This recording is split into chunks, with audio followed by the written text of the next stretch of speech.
आई भैया आई फागुन के महीना चढ़ गइल बा। एक जाने के पति परदेश रहता रे हो। अब उ फोन करके अपना पति से का कहतारी और कैसे कहतारी कैसे हो बहे फगुनी बयार सिहरे लदहिया ये सैया बहे फगुनी बयार सिहरे लदहिया ये सैया बहे फगुनी बयार सिहरे लदहिया ये सैया बहे फगुनी बयार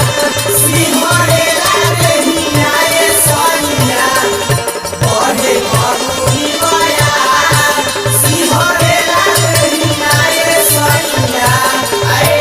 बहे फगुनी बयार बहे फगुनी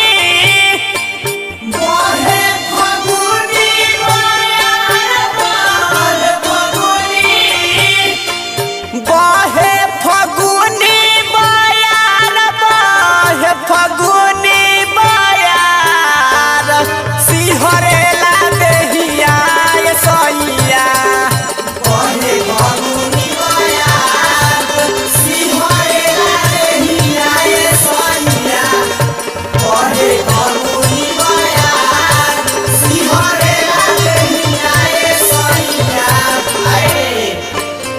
के कारा संगे खेल मरा जाय सोहली राजाय सोहली हो राजाय सोहली बिहू की रोवे उठावा के लाली उठावा के लाली हो उठावा के लाली के कारा संगे खेल मरा जाय सोहली बिहू की रोवे उठावा के लाली पिया बहता वे अखिया से लो पिया बहता वे अखिया से लो पिया बहता वे अखिया से लो चाही नाही रुपिया न पैसा बहे फगुनी बयार सिहरे लदहिया ये सैया बहे फगुनी बयार सिहरे लदहिया ये सैया राम जी दीवाना कहल होलिया में आईम होलिया में आईम हो होलिया में आईम तोहरे ही हाथे मलपुआ हम खाईम पुआ हम खाईम हो पुआ हम खाईम राम जी दीवाना कहल होलिया में आईम तोहरे ही हाथे मलपुआ हम खाईम सोनू सावन पिया वैलना हमार हो सोनू सावन पिया वैलना हमार हो सारा होलिया तू दिहला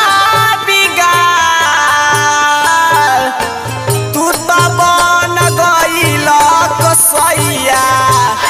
बहे फगुनी बयार सिहरे लदहिया ये सैया बहे फगुनी बयार सिहरे लदहिया ये सैया बहे फगुनी बयार सिहरे लदहिया ये सैया बहे फगुनी बयार सिहरे लदहिया ये सैया बहे फगुनी बयार सिहरे लदहिया देहिया ये सैया बहे फगुनी बयार आओ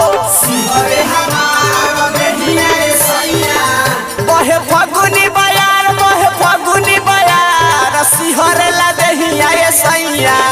बहे फगुनी बयार बहे फगुनी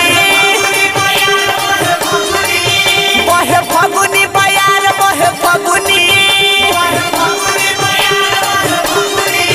बहे फगुनी बयार बहे फगुनी बयार सिहरेला देहिया ये सैया बहे फगुनी बयार सिहरेला देहिया ये सैया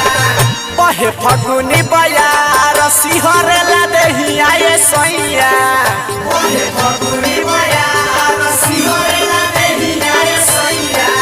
बहे फगुनी बयार सिहरेला देहिया ये सैया बहे फगुनी बयार सिहरेला देहिया ये सैया बहे फगुनी बयार सिहरेला देहिया ये सैया बहे फगुनी बयार सिहरेला देहिया ये सैया बहे फगुनी बयार सिहरेला देहिया ये सैया बहे फगुनी बयार सिहरेला देहिया ये सैया।